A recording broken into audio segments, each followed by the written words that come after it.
એક રાજાને એના પ્રધાનો એમ કહેતા હતા કે મહારાજ, આપણા રાજમાં કોઈ જગ્યાએ પતિનું હાલતું જ નથી, જ્યાં જો અહીંયા પત્નીઓનું જ ચાલે છે. ઘરે ઘરે કે પત્નીનું જ ચાલે છે, પત્નીઓનું જ રાજ, પતિનું કોઈ માનતું જ નથી.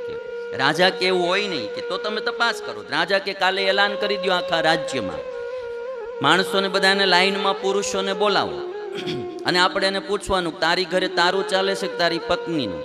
જો એની પત્નીનું ચાલતું હોય તો એને એક એક બકરી ભેટમાં આપવાની, અને જો પતિનું ચાલતું હોય તો એને એક એક ભેંસ ભેટમાં આપવાની. એક બાજુ આ બાજુ ભેંસોનો બાંધી દીધી ને આ બાજુ બકરીઓ બાંધી દીધી ડાબી બાજુ. માણા બધા આવવા માંડ્યા. રાજા પૂછે તારી ઘરે ભાઈ કોનું ચાલે છે? તો કે મારી પત્નીનું ચાલે. એ કે એમ જ મારે બધું કરવું પડે, ઉપાડી બકરી કે. એટલે બકરી દઈ દે. જે આવે ને બધાને પૂછે બકરી બકરી. હાંજ પડીને ત્યાં બકરીનો વાડો આખો ખાલી થઈ ગયો, ભેંસ એક નો ગઈ. એટલે મંત્રી કે જો મહારાજ, હું કહેતો હતો ને એમાં એક માણસ છેલ્લે ક્યાંક રહી ગયેલો તો હાલ્યો આવે, 5 હાથ પૂરો મોટી મોટી મૂછું. એટલે આવ્યો તો મહારાજે પૂછ્યું રાજાએ કે ભાઈ તારી ઘરે કોનું ચાલે? તો કે મારું ચાલે. હે કે હા મારું ચાલે. જોઈ કે ખોટું પડશે હામી ભેંસ દેવી પડશે. હા એ કે તમે તાર તપાસ કરી લેજો, ખોટું પડે બીજી ભેંસ હું દઈ દઈશ કે. રાજા કે તો ઉપાડી ભેંસ.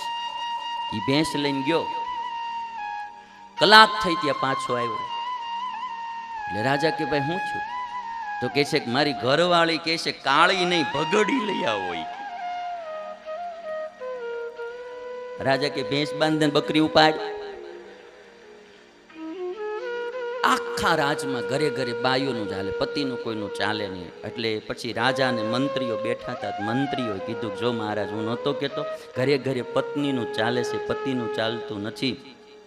પણ મહારાજા મારે તમને એક વાત એ કહેવી છે કે તમારે બધાને દેવું તું તો આ ભેંસું બકરીઓ દીધી, એના કરતાં ગાયો ભેટમાં દીધી હોત તો ગાયોનું પોષણ થાત ને. રાજા કે ભાઈ મારે તો એ કે ગાયો દેવી હતી પણ રાણીએ ના પાડી. આખો ઘાણો જ દાજી ગયેલો ટૂંકમાં. આમ તમે આમ જો મારે કીધી પણ રાણીએ ના પાડી. આવું હાવ ન હોય. થોડુંક પતિની આજ્ઞા. બિચારો રાત દાડો મહેનત કરી તમારા ભરણ પોષણ કરતો હોય, જરાક એનું બી ધ્યાન રાખવું છે. આવા તડકામાં એ રાત દાડા મહેનત કરતા હોય, બારા તો નીકળો ભાઈ, કઠણ પડે ને ભાઈ. હા આ કોણ જાય આવી મહેનત કરવા? એટલે પત્ની હોય જરાક એના પતિની આજ્ઞા. અને પછી તમે ક્યાંક ફરવા વયા જાઓ, રખડવા વયા જાઓ, અને એને ખબર પડે કે આ કોકની આરે ફરવા વહી ગઈ, પછી બિચારાનો આત્મા કેટલો કોચવાય. આ કાંઈ તમારા જીવનમાં સુખ ન થવા દે. એટલે આ બધું જરાક સંયમ. મારું એવું નહીં કેવું કે તમે બ્રહ્મચર્ય વ્રત પાળો, પણ થોડોક સંયમ તો જીવનમાં હોવો જોઈએ કે વિકૃતિઓ ઉત્પન્ન ન કરે, કોઈનો આત્મા ન કોચવાય. આટલો સંયમ તો જીવનમાં હોવો જોઈએ. આજે લોકો બિલકુલ સંયમ છોડી અને એકદમ વ્યભિચારના માર્ગે જવા માંડ્યા છે. એક ભાઈ એના મિત્રને કહેતો હતો કે આમ ચિંતામાં હતો ને, એટલે મિત્રએ પૂછ્યું કે કેમ ટેન્શનમાં છો? કે આજ દિવસ સુધી મને તારી ભાભી ઉપર શક જાતો હતો કે આ કોક સાથે જાય છે, પણ કે કાલે તો કે પાકું થઈ ગયું. કે હું કે એક પિક્ચર જોવા ટોકીઝમાં ગયો હતો ને, એ મારી કોકની પરપુરુષ સાથે પિક્ચર જોવા આવેલી, મેં મારી આમ આંખે દેખ્યું, રંગે હાથે પકડાઈ ગઈ. તેનો મિત્ર કે પણ તો ત્યાં તારે આમ બોચી પકડીને તરત પ્રૂવ ન કરી દેવાય કે તું આ ખોટું કરશો. પણ એ કે કરવું કેમ? હું મારી ગર્લફ્રેન્ડ હારે ગયો તો. એ કે આમ ઘાણવા દાજી ગયેલા આખે આખા. આમ તમે જોવો ને તો આવું. અને તમે જોશો આપણી સંસ્કૃતિ ભારતીય છોડીને જેટલું તમારે દૂર જાવું એટલા જાજો. એક દિવસ પશ્ચાતાપ થાય. પેલાના જમાનામાં ગમે એવું પાત્ર હોય, કોઈ છૂટાછેડા નહોતા કરતા, લગભગ 2-5%. અને અટાણે તમે જુઓ તો 2 મહિના ન થાય ને ત્યાં છૂટાછેડા મળ્યા થવા. અને એમાંય જેટલો રૂપિયા વાળો, જેટલો એજ્યુકેટેડ સમાજ, એને તો ઘડીકમાં હાલે, તારે માર નહીં હાલે કે લ્યો. હજી નાના માણો ચલાવી લે છે, ગરીબ માણસ ચલાવી લે છે. ફૂટપાથ ઉપર રહેનારા માણસો તમે આમ જુઓ ને, આમ કોઈ રહેવાનો આશરો ન હોય તો આખી જિંદગી બે પતિ પત્ની નિભાવી લે છે. અને આવડાને બુદ્ધિઓ આવી, થોડીક એજ્યુકેશન આવ્યું, સેજ પણ થાય એટલે તારન માર નહીં ચાલે, લ્યો આયલો. આમાં કોઈ સમાજ સુખી નહીં થાય. નાની નાની બાબતમાં છૂટાછેડા. અને અને આ તમે આવી ભેંસું જોઈ ને તો આપણને એમ થાય કેટલું આ કયાગરું કહેવાય. અને એટલા માટે મારે કહેવું છે સમાજને કે આજે બેનો દીકરીઓ, દીકરા દીકરીઓ પોતાના માતા પિતાની આજ્ઞામાં રહી અને તો તમારા વૈવાહિક જીવનમાં પડો. ઘણા દીકરીઓ મા બાપને અંધારામાં રાખીને ગમે ત્યાં ભાગ. 2-3 ચીજો મારે કહેવી છે. એક તો દીકરીઓ ઉંમર લાયક થાય એટલે માતા પિતાએ પરણાવી દેવી. ઘણીવાર માતા પિતા દીકરીઓને ભણાવી હોય, ગણાવી હોય, નોકરી કરતી હોય કે કંઈ જોબ કરતી હોય, એની ઇન્કમ આવતી હોય, એ ઇન્કમના લોભે મા બાપ એને લાંબો સમય સુધી પરણાવતા નથી. આ મા બાપની ભૂલ છે. હા, તમે જરૂર એની પાછળ ખર્ચો કર્યો છે, પણ તમે એવી ઈચ્છા ન રાખો કે એનું વળતર અમે લઈ લઈએ. જો તમે કેપેબલ હો તો તમે એને ટાઈમે પરણાવી દો. પછી બહાર ગમે ત્યાં નોકરીઓમાં જાય, એનો ઉંમર થઈ ગઈ હોય એટલે પછી એમાંથી ન થવાનું કાર્ય થાય. આપણી ભારતીય સંસ્કૃતિનો નિયમ છે કે અમુક ઉંમર થાય એટલે દીકરીના વિવાહ કરી દેવા. આપણી ભારતીય સંસ્કૃતિમાં પહેલાં એવું હતું કે રજસ્વલાપણું દીકરીનું પિતાની ઘરે બહુ જાજીવાર ન આવવું જોઈએ. એટલા માટે આપણે સંબંધ વહેલા કરવાની શરૂઆત હતી. સંબંધ બહુ નાનપણમાં થઈ જતા, લગ્ન ઉંમરે થતા. અને એ કેવું હતું, ઘડીક જઈને પાછા વિયાવે, પછી પાછા રહેતા, બહુ ઉંમર લાયક થાય ત્યારે હાવ મોકલતા. એટલે જે આજ મા બાપ દીકરીઓના પૈસાના લોભે લગ્ન નહીં કરતા સમયે એ મા બાપની ભૂલ છે. અને દીકરા દીકરીઓ મા બાપને અંધારામાં રાખી અને ગમે એની ભેગું ભાગી જવું. કોઈક મોબાઈલ જરાક લઈ દે, કોઈક 2 વાર ખાવા લઈ જાય, હોટેલોમાં ફરવા લઈ જાય, કોઈક 2 જોડ હારા કપડાં લઈ દે, એટલે ગમે એની ભેગું હાલ્યું જવું. આવું હાવ તુચ્છ જીવન ન હોવું જોઈએ. જીવનમાં કંઈક ખુમારી હોવી જોઈએ. જીવનમાં કંઈક ખુમારી હોવી જોઈએ. હાવ કોઈના મોબાઈલમાં, કોઈના ખાવામાં, કોઈના મોશોખમાં તમે લલચાઈ જાઓ. આ તો બહુ નમાલું જીવન અને બહુ નીચ કક્ષાનું જીવન કહેવાય. આ બહુ અમુક ચીજોમાં બહુ ધ્યાન રાખવું પડે.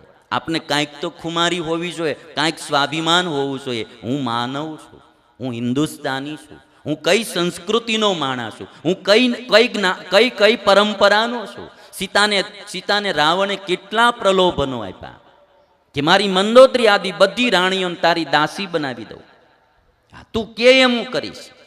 પણ રાવણની સામું એકવાર સીતાજીએ જોયું પણ નથી. અને સીતાજીએ એમ કીધું કે સિંહનો ભાગ તું શિયાળીઓ લેવા આવ્યો છે. રામ તો સિંહ છે ને તું શિયાળીઓ છે. રામ તો હંસ છે ને તું તો બગલો છો. રામ તો કોયલ જેવા છે ને તું તો કાગડો છો. આ આર્ય નારીના વિચાર છો તમે.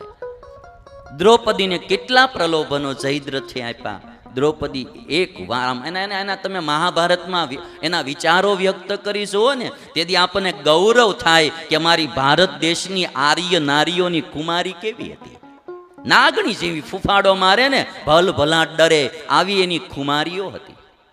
અને આપણે ખાલી ખાવામાં, પીવામાં, કપડામાં લોભાઈ અને મા બાપને અંધારામાં રાખી મા બાપને દુઃખી કરીએ.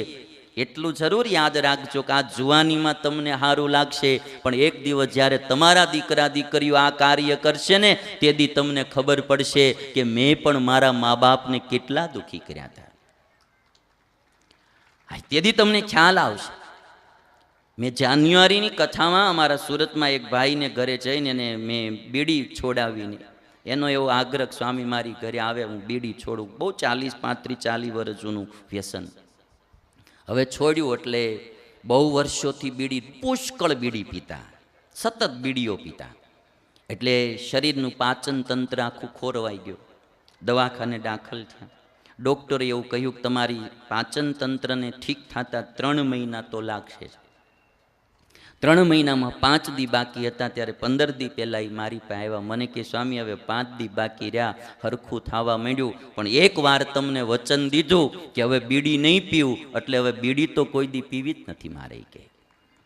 અને મને એને વાત એ કરી કે સ્વામી અટાણે હવે કોઈ મારી પાસે બીડી પીતો હોય ને તો મને ગમતું નથી, ધુવાડાની વાસ આવે એ મને ગમતી નથી. સ્વામી કે હું જ્યારે બીડી પીતો ને ત્યારે મારા છોકરાના છોકરાઓ મારી પાસે આવે ને, એ આમ શર્ટનો કોલર આમ કરીને આમ નાક આડો કરી દેતા હતા.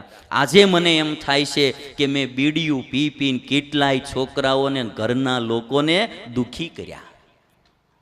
કારણ કે ધુવાડો બીજાને ન ગમતો હોય, પણ આપણને આ વિચાર નથી આવતો. જો મિત્રો તમને અમારા વિડીયો ગમતા હોય તો તમે ચેનલ સબસ્ક્રાઇબ કરી શકો છો.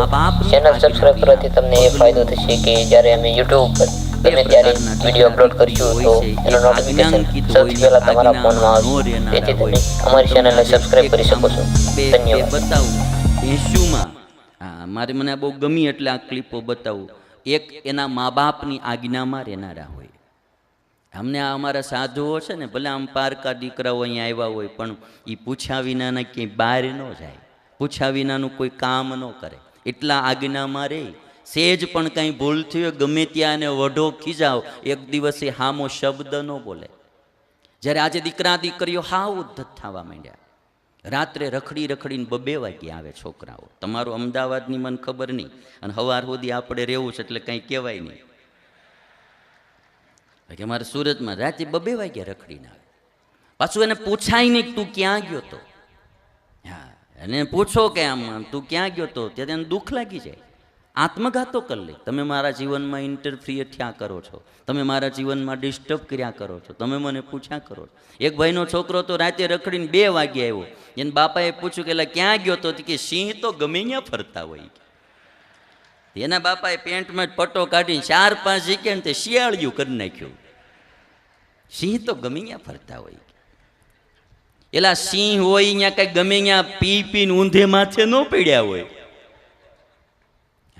સિંહ હોય ને ભૂખ્યો મરે પણ ખડ ન ખાય. એનામાં ખુમારી હોય, એટલે એને જંગલનો રાજા સિંહ કહેવામાં આવે. એ ન ખાવાનું ન ખાય, ન પીવાનું ન પીવે, ન જોવાનું ન જો. એટલે આજે આવું હાવ સ્વચ્છંદી જીવન, હાવ ભોગવાદી તુચ્છ જીવન શું બનાવું માણસોને? કોક દીક તો ગાંધીના જીવનમાં ડોક્યું તો કરો, કેવો નિર્વિષય માણા હતો આ. કોક દીક સરદાર પટેલના જીવનમાં ડોક્યું કરો, કેવો વૈરાગી પુરુષ આ હતો. એ ભોગવાદી નહોતા, અને ભોગવાદીથી થાય હું ભાઈ, માણસ યોગવાદી હોવો જોઈએ. આ ભારતીય સંસ્કૃતિ એના માટે છે.